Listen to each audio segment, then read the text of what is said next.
नमस्कार, सुदर्शन न्यूज देख रहे हैं आप। रण क्षेत्र में आपका स्वागत है। मैं हूं आपके साथ निम्न सिन्हा और आज सबसे बड़े मुद्दे दिल्ली चुनाव और बजट वाला दाव। जी हां, ये बजट वाला दाव जो है वो बड़ा ही पेचीदा या फिर यूं कहें कि काफी सुलझा सा अब नजर आ रहा है और इसके लिए तमाम अतिथि भी इस वक्त हमारे साथ मौजूद होंगे। लेकिन आपको बता दें कि वित्त मंत्री निर्मला सीतारमण ने शनिवार को 50.65 लाख करोड़ रुपए का बजट पेश किया। बजट में नौकरी पेशा के लिए 12.75 लाख और बाकी करदाताओं के लिए 12 लाख रुपए तक की आय टैक्स फ्री करने का ऐलान भी किया। ऐसा कर सरकार ने मध्य वर्ग को साधा और दिल्ली को भी, जहां 5 फरवरी को वोटिंग है। दिल्ली की आबादी 3 करोड़ 38 लाख है। इनमें से 40 लाख लोग टैक्स भरते हैं। दिल्ली में 1.55 करोड़ कुल वोटर्स हैं। पिछले साल अक्टूबर में केजरीवाल ने कहा था कि दिल्ली वाले 1.78 लाख करोड़ इनकम टैक्स देते हैं। नए स्लैब से यहां की 67% मिडिल क्लास आबादी प्रभावित होगी। बजट के बाद अचानक दिल्ली में चुनावी तापमान बढ़ जाता है और इस वक्त दिल्ली में नहले पर दहला वाला दंगल चल रहा है। इस बार मिडिल क्लास के मन में क्या है, कोई नहीं जानता है। सवाल बस इतना है कि क्या टैक्स छूट वाली घोषणा दिल्ली चुनाव के लिए गेम चेंजर साबित हो सकती है? इस सवाल का जवाब देंगे हमारे साथ जुड़े मेहमान। पर पहले देखिए यह खास रिपोर्ट।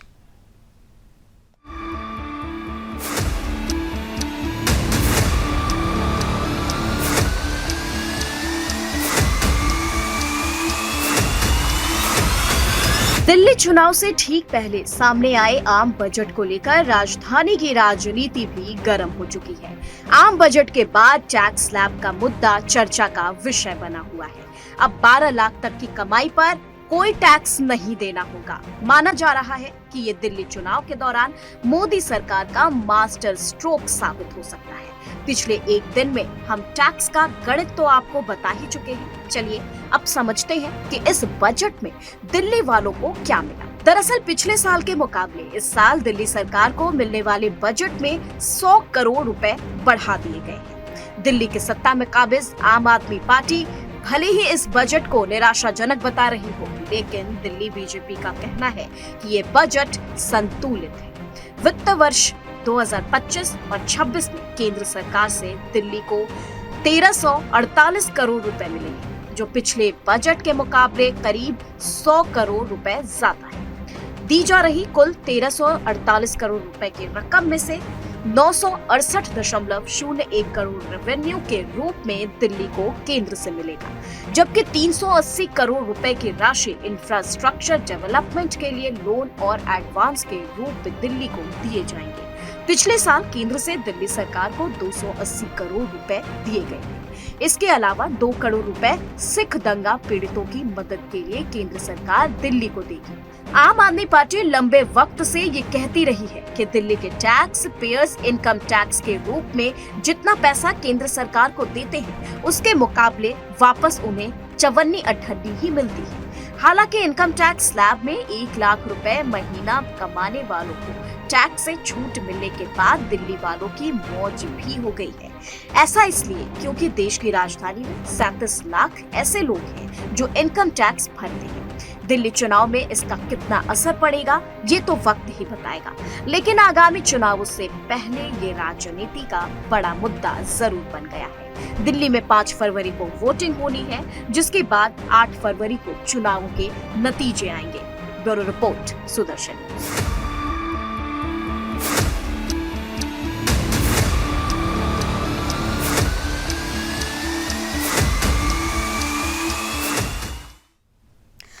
और चलिए इसी के साथ इस चर्चा को आगे बढ़ाते हैं। हमारे साथ इस वक्त मौजूद हैं सिद्धार्थ शर्मा, आप प्रवक्ता, वाचस्पति द्विवेदी, कांग्रेस प्रवक्ता, सुरेंद्र स्वामी, राजनीतिक विशेषज्ञ। आप तीनों का बहुत स्वागत है। और चलिए मुद्दे की शुरुआत करते हैं जहां पर बजट पेश किया गया। सबसे पहले मैं इसका विश्लेषण जानना चाहूंगी। सुरेंद्र स्वामी जी, आपकी तरफ रुख कर रहे हैं। और जो बजट पेश किया गया है, क्या इससे लग रहा है कि अब दिल्ली में जो मिडिल क्लास है, वो जो वोट बैंक है, मिडिल क्लास वोट बैंक, उसे साधने की कोशिश भी अब तो नहीं कहेंगे, अब कहेंगे कि उसे साध लिया गया है? क्या ऐसा है? नहीं, देखिए, बजट से पहले ही आप को ये देखना होगा कि दिल्ली में चुनाव का गणित क्या होता रहा है। पूरे हिंदुस्तान में सिर्फ दिल्ली एक ऐसा राज्य है जहां पर लोकसभा चुनाव में लगातार 3 बार भाजपा को सारी की सारी सीटें मिलती हैं। उनका वोट परसेंटेज 54 से 57% रहता है।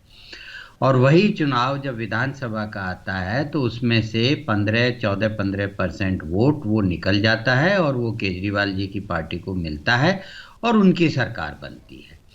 अब ये 14% वोट कौन है, क्योंकि ये ऐसा नहीं कि एक साल हुआ है एक साल नहीं हुआ है, ये तीन तीन चुनाव से हम लोग लगातार देख रहे हैं।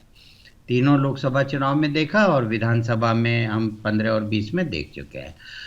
तो ये जो वोट बैंक है ये मोस्टली पूर्वांचली वोट बैंक है और उसमें कुछ जो दिल्ली के भी जो मिडिल क्लास और लोअर मिडिल इनकम ग्रुप के लोग हैं वो हैं, क्योंकि वो ये मानते हैं कि केंद्र में मोदी जी की सरकार अच्छी है, इसलिए वो भाजपा को 7 की 7 सीटें जिताते हैं। और जब विधानसभा आती है तो उनको लगता था कि केजरीवाल जी हमें फ्री में बहुत सारी बेनिफिट्स दे रहे हैं, तो दिल्ली की सरकार में हम इनको दे देंगे तो हमें फिनेंशियल फायदा होगा। लेकिन जब कांग्रेस और बीजेपी दोनों ही सरकारों ने चुनाव से पहले ही, मैं कह रहा हूं, वो सभी चीजें फ्री में देने का प्रॉमिस कर दिया जो केजरीवाल की सरकार दे रही है, और जो भी कुछ ऐड ऑन है उन्होंने भी अपना ऐड ऑन कर दिया, कांग्रेस ने भी अपना ऐड ऑन कर दिया। तो उस समय ये था कि क्या वो वोटर जो फ्रीबीज के लिए केजरीवाल को वोट देता था वो वोटर अब जब भारतीय जनता पार्टी या कांग्रेस पार्टी वही चीजें देने को तैयार है, और चूंकि भाजपा की भी सरकार है और कांग्रेस की भी सरकार है 3 राज्यों में, तो वो अपनी अपनी जगह पे दे रहे हैं, उनके ऐड भी आ रहे हैं, आप देख रहे हैं। तो वो उसमें ये करीब करीब मेरे हिसाब से ये निम्मी जी तय हो गया था। मेरा अपना एनालिसिस था और मैं तो बहुत पहले से ये कह रहा हूं कि वो वोटर अब उतना शिफ्ट 14 15% वोटर शिफ्ट नहीं होगा, क्योंकि उसको ये लग रहा है कि भाई मोदी जी की अच्छी सरकार है, हम लोकसभा में बना रहे हैं, और अब अगर यहाँ पर भी हमें ये बेनिफिट मिलेगा तो हमारे लिए हमें कोई नुकसान नहीं होगा। दूसरा, जो दिल्ली का विकास शीला जीत दीक्षित के टाइम तक, क्योंकि 15 साल रही उनकी सरकार, जो उन्होंने इंफ्रास्ट्रक्चर का डेवलपमेंट किया उसमें कोई आगे इन्वेस्टमेंट आम आदमी पार्टी की सरकार ने नहीं किया। तो उसका रिजल्ट ये हुआ कि दिल्ली पूरी जर्जर हो गई।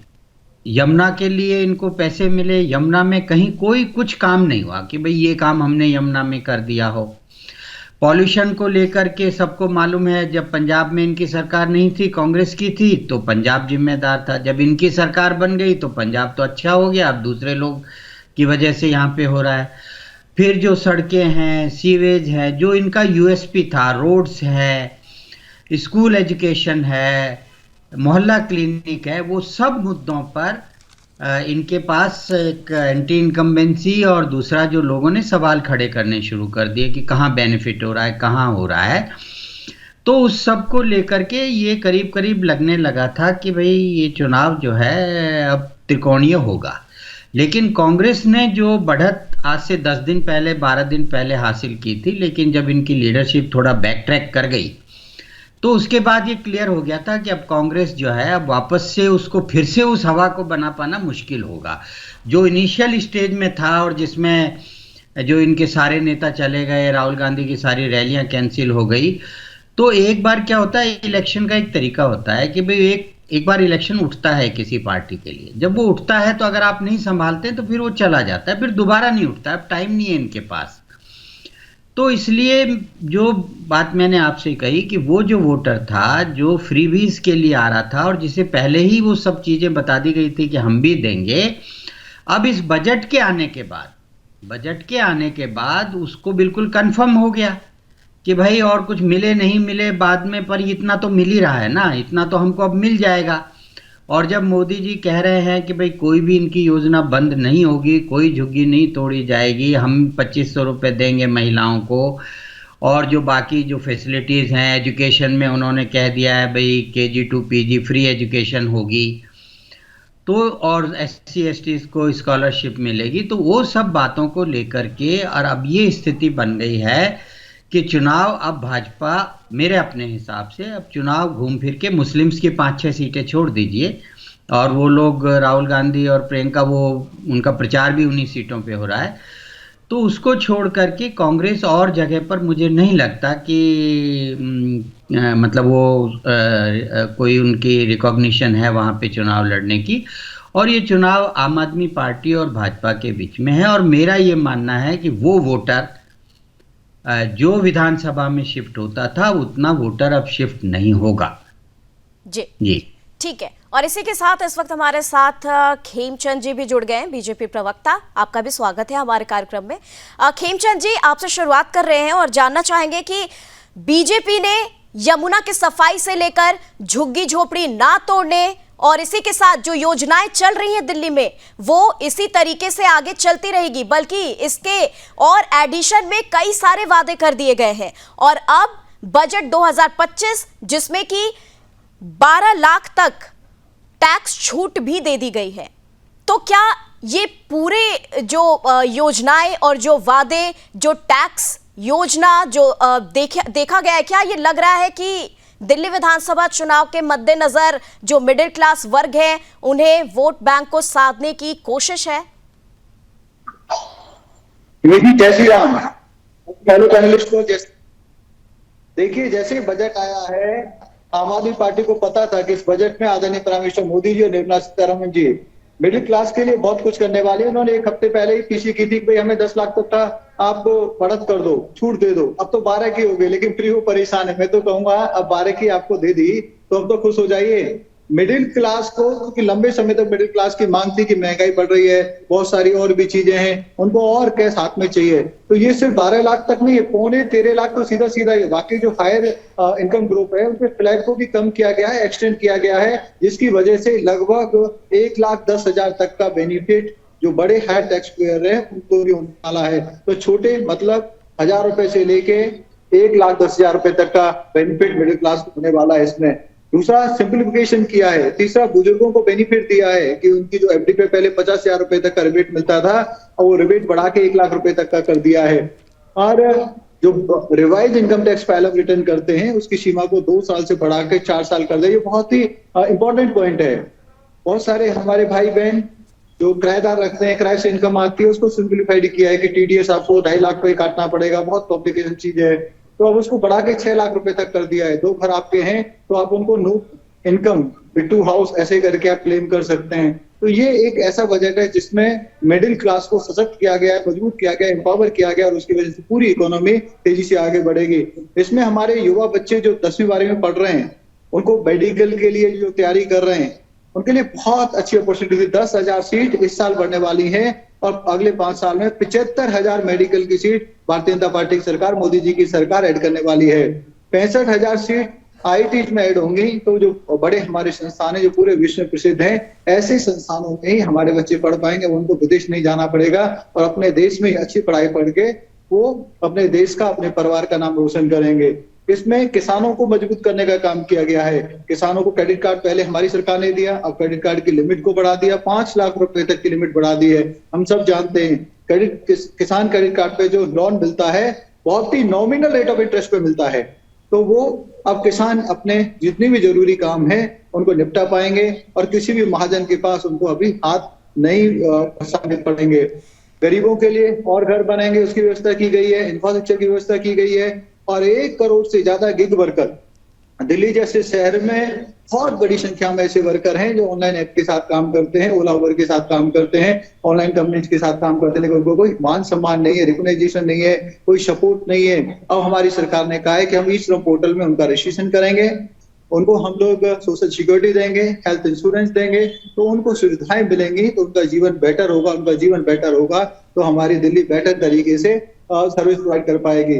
तो ऐसा कोई भी सेक्टर नहीं है जिस सेक्टर को बजट कुछ ना किया हो, मजबूत ना किया हो। इसके साथ साथ सब कुछ देने के बावजूद इकोनॉमी का भी ख्याल रखा है। ठीक है, जो है तो 4.8% में बस कंप्लीट कर रहा हूँ। 4.8% लास्ट फाइनेंशियल ईयर में था, जो टारगेट से कम रहने वाला है, क्योंकि जिस तरीके से 9 महीने का रिजल्ट आया अभी 54-55% तक पहुंचा है, उसको घटा के 4.4, मतलब हमारी इकोनॉमी आगे बढ़ रही है, मजबूत हो रही है, घटा कम हो रहा है। ये पूरे विश्व के सामने हम देखा आ रहे हैं। साथ के साथ ये भी बताया गया है कि केंद्र सरकार का जो देयता है वो भी कम हो रही है, वो भी डाउनवर्ड्स में जा रही है। ये सब चीज दिखाती है हमारी इकोनॉमी मजबूती की तरफ बढ़ रही है, तेजी से आगे बढ़ेगी, और जितने भी हमारे सेक्टर्स हैं उन सबको एम्पावर करने का काम, विशेषकर युवाओं को एम्पावर करने का काम, एमएसएमई सेक्टर को मजबूत करने का काम इस बजट के माध्यम से होगा। और जो विश्वास 2.0, बहुत सारे ऐसे कानून जो क्रिमिनलाइजेशन, बहुत छोटी छोटी चीजों पे क्रिमिनल ऑफेंस बना दिया करते थे, उनको खत्म किया जाएगा। और 6-7 दिन के बाद एक नया पूरा डिटेल में इनकम टैक्स लॉ आएगा और ये सब हमें मजबूत करेगा, सुविधाएं देगा। और मैं आदरणीय प्राइम मिनिस्टर मोदी जी को, निर्मला जी को आपके टीवी के माध्यम से धन्यवाद देता हूं, शुक्रिया अदा करता हूं, क्योंकि मैं खुद टैक्स पेयर हूं, 15-16 साल से टैक्स पे कर रहा हूं। मैं जानता हूं कि लाख 1.25 लाख की एक्स्ट्रा इनकम जो हमें बचेगी तो उसका क्या मतलब होता है। मेरे जैसे कामकाजी जो लोग हैं, करोड़ों की संख्या में आज जो इकोनॉमी को मजबूत कर रहे हैं, उन सभी में खुशी की लहर है। धन्यवाद मोदी जी, धन्यवाद निर्मला जी। और चलिए इसी के साथ आम आदमी पार्टी की तरफ रुख करते हैं। सिद्धार्थ जी, ये जानना चाहेंगे, अब केंद्रीय बजट तो सबके सामने है। केजरीवाल ने ये कहा था कि 10 लाख तक जो टैक्स है वो मुफ्त होनी चाहिए, 0%, लेकिन अब केंद्रीय बजट में 12 लाख तक की छूट जो है वो कर दी गई है, 12 लाख पे 0%। तो अब इस पे क्या कहना है? जी, सबसे पहले तो सर्वप्रथम बसंत पंचमी की सभी को शुभकामनाएं। श्वेत वस्त्र धारिणी माँ सरस्वती, जो कि विद्या, शिक्षा और सज्जनता की देवी है, हम सभी के अंदर, खास करके सुदर्शन चैनल के हर घर में वास करे। मुझे बहुत अच्छा लगा कि इस चर्चा में मुझसे पहले स्वामी जी बोले, शर्मा जी बोले, आराम से उनको 2-3 मिनट दिया जा रहा है बोलने के लिए, कहीं बीच में विवाद नहीं हो रहा है, बहुत अच्छी बात है। सबसे पहले एक सिद्धांत में रख देता हूँ, सबको पता है कि 1000 से लाख बड़ा होता है। किसी भी गणित में लाख 1000 से छोटा नहीं होता, 1000 छोटा होता है, लाख बड़ा होता है। क्योंकि आदि शंकराचार्य ने एक बहुत बढ़िया सूत्र दिया था, ज्ञानम वस्तु तंत्रम न पुरुष तंत्रम, मतलब विषय को जानो, किसी का कहा मत मानो। दिल्ली के लोग आम आदमी पार्टी को 5 तारीख को वोट करेंगे। किस लिए? क्योंकि दिल्ली में आम आदमी पार्टी एक सेवा मॉडल प्रस्तुत कर रही है, वो लोगों का बोझ लाइट करने वाला मॉडल प्रस्तुत कर रही है, इसीलिए 5 तारीख को चुनेंगे। क्योंकि आम आदमी पार्टी सरकार के चलते हर परिवार को पिछले 5 साल में फ्री शिक्षा मिली है, फ्री स्वास्थ्य मिला है, फ्री बिजली मिली है, फ्री पानी मिला है, तीर्थ यात्रा मिली है, महिलाओं को यात्रा मिली है, छात्रों को यात्रा मिली है, पुजारी दक्षिणा मिली है। हर महीने इसके चलते 25,000 की बचत हो रही है। इसका मतलब पिछले 10 साल में आम आदमी पार्टी ने हर परिवार को 30 लाख का लाभ करवा दिया। अब आने वाले 5 साल में तो ये 35,000 हर महीने होने वाला है, अर्थात अगले 5 साल में 21 लाख का लाभ होने वाला है आम आदमी पार्टी को। अब मैंने बता दिया कि लाख और 1000 में क्या अंतर होता है। अरविंद केजरीवाल ने कहा था कि मिडिल क्लास को कुछ छूट दी जाए, छूट दी गई है। जो आप 12-12 लाख बोल रहे हैं वो एक्चुअली 12 लाख की छूट नहीं है, 12 लाख तक पर 30,000 से लेके 80,000 तक की छूट है। तो कुल मिला के मोदी सरकार के कल के बजट से जो 12 लाख तक कमाता था उसको करीब 60 से 80,000 रुपए सालाना बच रहे हैं। आम आदमी पार्टी को दिल्ली की एक छोटी सरकार को वोट करने का मतलब है कि सालाना करीब अगले 5 साल में 21 लाख रुपए बचने वाले हैं। तो दोनों में एक साल में 3 लाख रुपए और एक साल में 60,000। ठीक है, इसका जवाब जो है वो ये तो आधा ही समय दिया आपने मुझे आधा समय दिया, बाकी लोगों से आधा समय मत दीजिए, गलत हो जाएगा। इसीलिए मैंने शुरुआत में कहा कि बहुत अच्छा लगा कि कार्यक्रम में आप समानता बरत रहे हैं। दूसरी तरफ ना, भाजपा का जो मॉडल है वो है जनता को सजा दो मॉडल, लोगों को टाइट करो मॉडल। अभी हाल फिलहाल में आज की बात है कि दिल्ली में चुनाव प्रचार कर रहे आम आदमी पार्टी के महिला कार्यकर्ताओं के अलावा चुनाव कवर कर रहे मीडिया तक के ऊपर भी गुंडागर्दी हो रही है। रात में एक दैनिक सवेरा करके है, दैनिक सवेरा टाइम्स के ऊपर पत्रकारों पर हमला हुआ, उनको रिपोर्टिंग करने से रोका गया।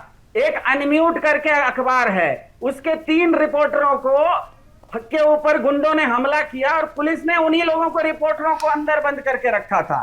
तो मेरा सवाल यह है कि सुदर्शन चैनल कब अमित शाह जी से पूछेगा कि दिल्ली की सुरक्षा की जिम्मेदारी अगर उनकी है तो पत्रकारों पर हमले कैसे हो रहे हैं?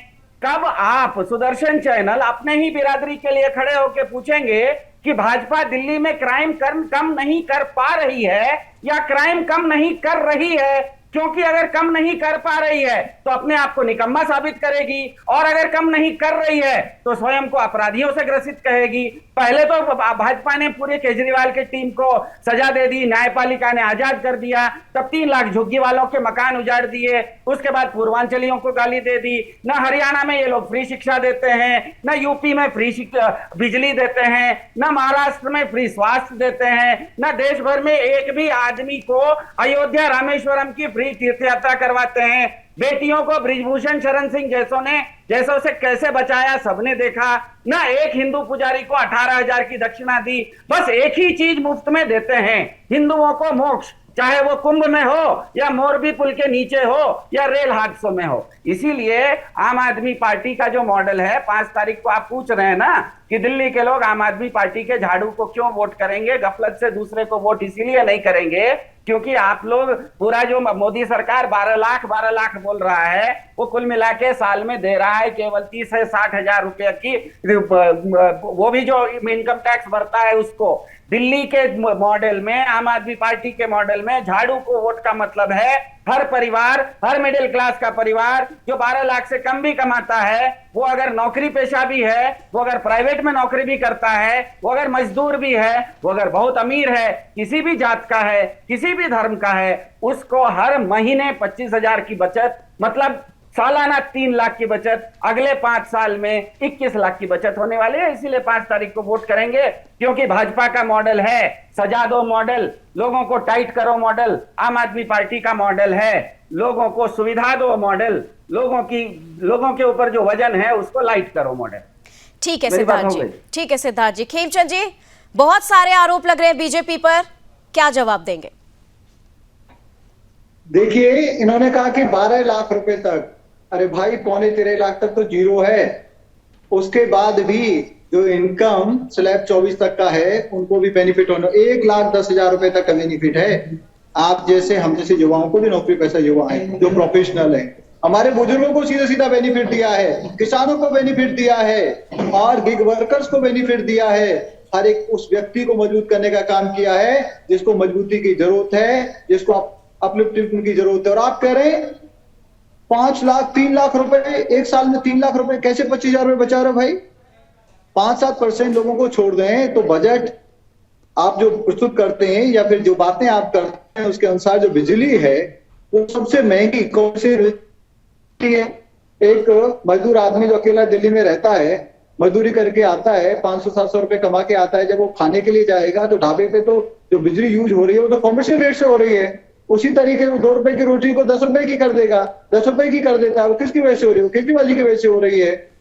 और केजरीवाल जी ना सब्सिडी गैस पे देते हैं तो वो भी महंगी है। जब वो गरीब आदमी एक जगह से दूसरी जगह जाता है तो बस उसको मिलती नहीं, क्योंकि बस है नहीं। वो तो 1200 बस मोदी जी ने दे दी, नहीं तो बस आईसीयू में पड़ी थी। फिर वो ऑटो से जाता है तो वहां पे डीजल पेट्रोल महंगा, क्योंकि आपने वैट कम नहीं किया, तो गरीब की जेब कट रही है। आयुष्मान भारत कार्ड पूरे देश में है लेकिन आपने लागू नहीं होने दिया। वो बीमार हो जाता है तो अपनी जेब से पैसा देना पड़ता है, अपनी जेब कटवानी पड़ती है, क्योंकि आपके स्कूलों में, आपके जो हॉस्पिटल है उसमें सुविधा नहीं है, बेसिक सुविधा भी नहीं है। बच्चे मर जाते हैं आपकी जो मौला क्लिनिक की दवाइयां खा के। आपके हॉस्पिटल्स में क्या क्या कुकर्म होते हैं सबके सामने जग जाहिर है।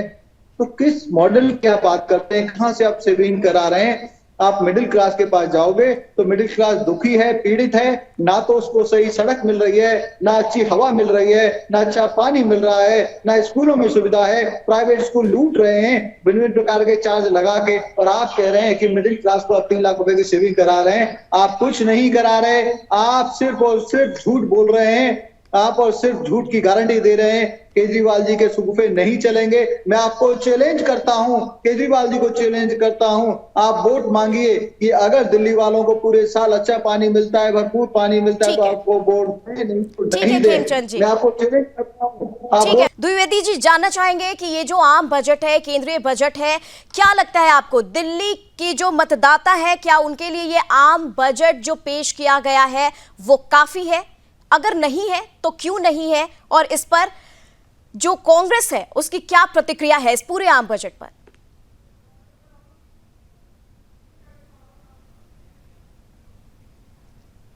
तो लगता है द्विवेदी जी इस वक्त हमारे साथ नहीं है, लेकिन फिर से उनसे संपर्क साधने की कोशिश करेंगे। और फिलहाल हमारे साथ है सुरेंद्र स्वामी जी हैं, राजनीतिक विशेषज्ञ।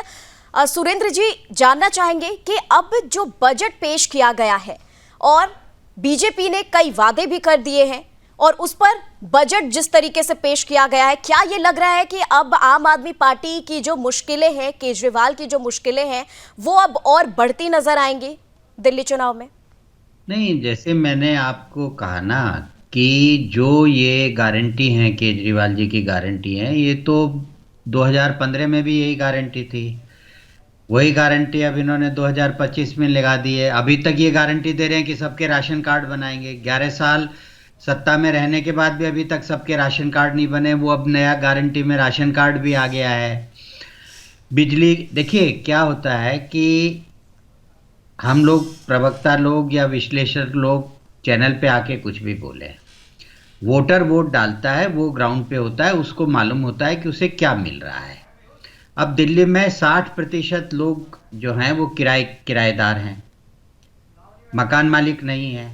उनके तो बिजली के बिल माफ नहीं है, वो तो उनको तो बिजली का बिल भरना पड़ रहा है। वो बार बार शिकायत भी करते रहे। केजरीवाल जी ने खुद गारंटी में कहा है, 2020 में भी कहा था, अभी भी कहा था कि हम कुछ रास्ता निकालेंगे। तो इसका मतलब 60% लोगों को बिजली फ्री नहीं मिल रही है। पानी जो फ्री मिल रहा है वो भी उनको नहीं मिल रहा है। और आपको मालूम होगा कि पानी के बिल में कंजम्पशन चार्जेस 0 और उसके बाद वो उसमें सर्विस चार्ज लगा के भेज देते हैं, तो वो भी फ्री में नहीं है। अब ये बात करते हैं कि भाई हमने महिलाओं को दिया, तो कामकाजी महिलाएं तो जा रही हैं क्या? दिल्ली की हर महिला रोज बस में सफर कर रही है जो उसको बचत हो रही है। तो जोड़ आप कुछ भी लगा लीजिए, आयुष्मान भारत में आधी दिल्ली कवर हो जाएगी अगर ये लगाते, तो किसी को जेब से पैसा नहीं देना पड़ता। मोहल्ला क्लिनिक के नाम पर जो वहां पे जिस तरह की दवाइयों की बातें हुई थी वो अलग है, लेकिन इसमें सबसे बड़ी बात क्या है निम्मी जी, मैं 3 बातें आपके सामने रखता हूं कि एजुकेशन में ये कहते हैं कि भाई वो हम फ्री दे रहे हैं, नहीं तो इतने पैसे खर्च हो जाएंगे, वो भी जोड़ दिए इसमें। अब तो सरकारी स्कूलों में तो वैसे ही फीस कम होती है, ऊपर से मोदी जी ने कह दिया है कि भाई KG to PG free education है।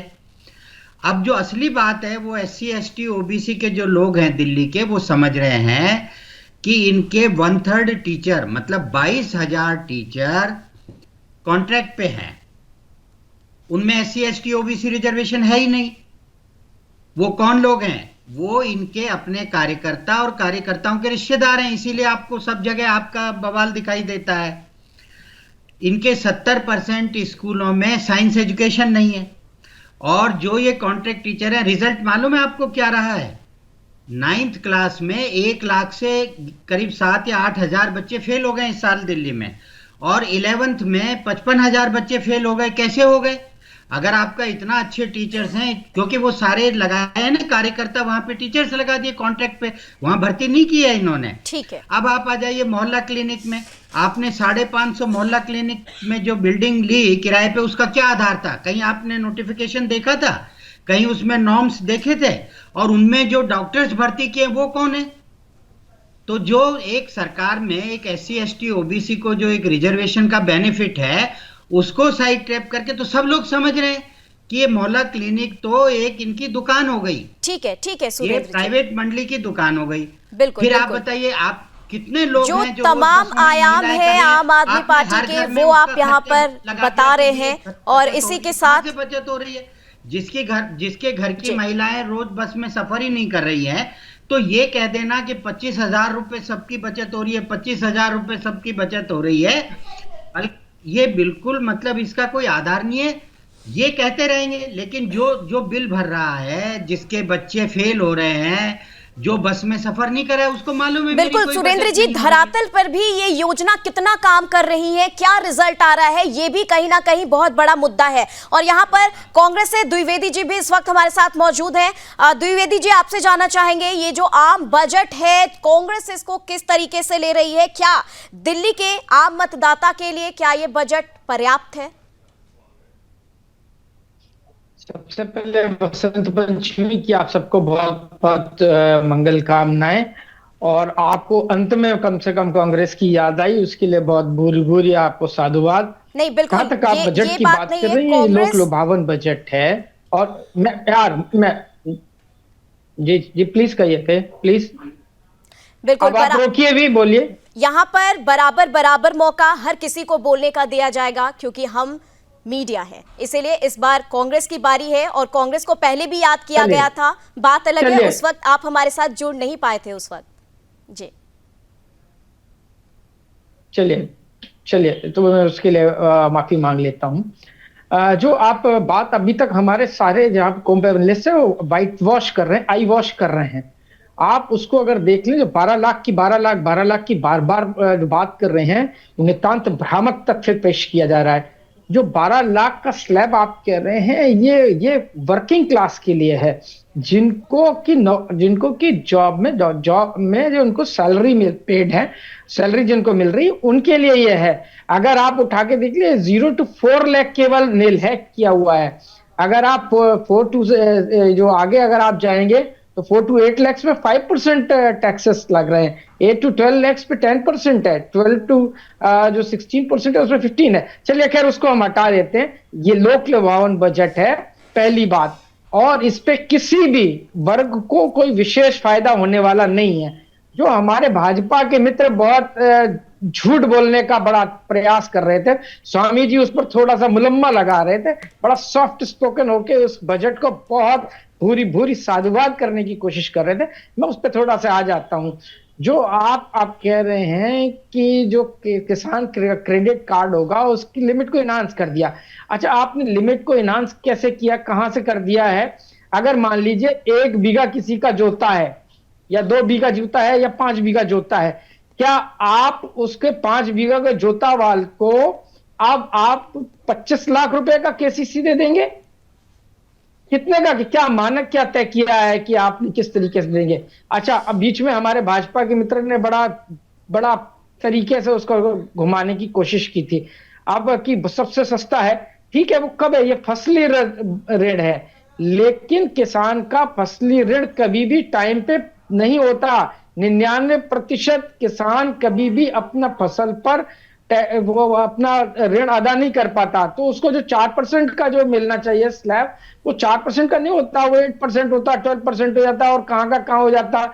इस देश की सरकार 10 लाख कॉर्पोरेट टैक्स तो माफ करती है, लेकिन किसान का 50,000, 40,000, 60,000 करोड़ रुपए माफ नहीं कर सकती।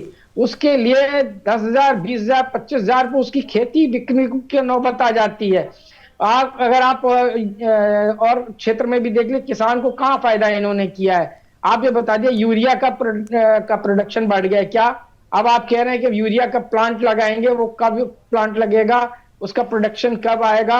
आपने लगातार उसके कट्टों का वजन कम कर दिया। 50 किलो का जो यूरिया का कट्टा हुआ करता था, वो अब 40 किलो का कट्टा हो गया। मूल्य आपने उसका बढ़ा दिया है। क्या सिंचित भूमि हो रही है, उसको आप देख लीजिए। क्या फसल एमएसपी उनको प्रोडक्ट का बढ़ गया? क्या उनको वाजिब पैसा मिलने लगा? क्या वाकई में मंडियों में और किसान क्रय केंद्रों पर क्या वाकई में किसान को वाजिब मूल्य मिलता है? उसको आज भी वही पुराना वाला सिस्टम चल रहा है। आज भी बिचौलिए उनकी जमीन उनकी जिंसों को खरीद रहे हैं। और क्या आप पूरे उत्तर प्रदेश का भी देख लीजिए, मैं बल्कि पूरे देश का कह रहा हूं, क्या किसान को यूरिया समय पर मिल गया? नहीं मिला। क्या लाइन लगी हुई नकली यूरिया इस देश में बांटा जा रहा है? जहां तक अब हम इस बात पर आ जाते हैं कि इसके पहले जो आपने जो 8वां वेतन आयोग भी लागू कोशिश की, वो भी खुद एक बड़ा लुभावना प्रयास है, क्योंकि आप इसको लागू करने में कम से कम लगभग 6 महीने से लगभग 1 साल तक लग जाएगा। तो ये आपने चुनाव को देखते हुए, दिल्ली के चुनाव को देखते हुए, मद्देनजर रखते हुए, क्योंकि वहां पे सबसे ज्यादा वर्किंग क्लास है, हम इसलिए आपने इसको लाने की कोशिश की है। हमारे जो आपके प्रवक्ता हैं, वो स्वामी जी ने थोड़ा सा उसको टच किया था, बिल्कुल सही बात है। क्या वहां की हर लेडी वर्किंग क्लास है? क्या 200 यूनिट के ऊपर अगर एक भी यूनिट हो जाता है तो क्या उस पर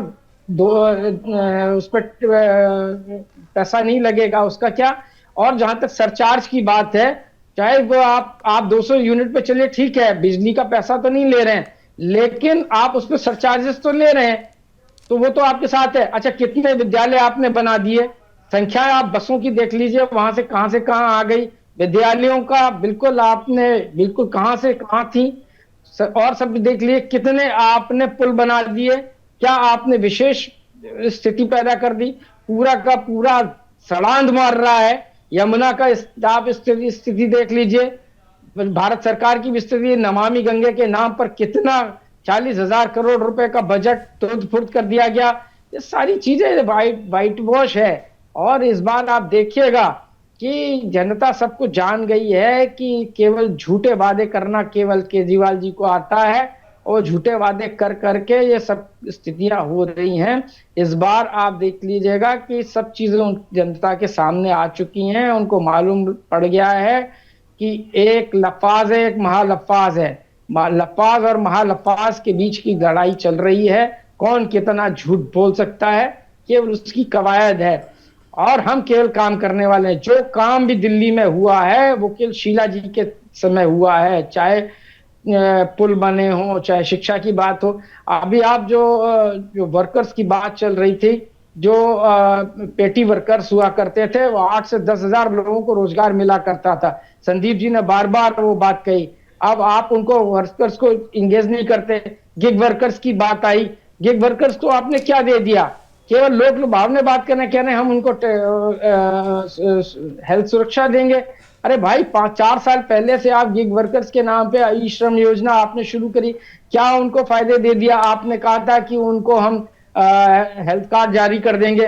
कौन से हेल्थ कार्ड, आयुष्मान कार्ड कहां जारी कर दिए गए? आपने कहा था कि हम ठीक है। आप सभी का हमारे कार्यक्रम में हिस्सा लेने के लिए बहुत बहुत शुक्रिया। और यहाँ पर आपको बता दें, अब दिल्ली विधानसभा चुनाव जल्द ही आने वाला है, बस कुछ दिन अब रह गए हैं।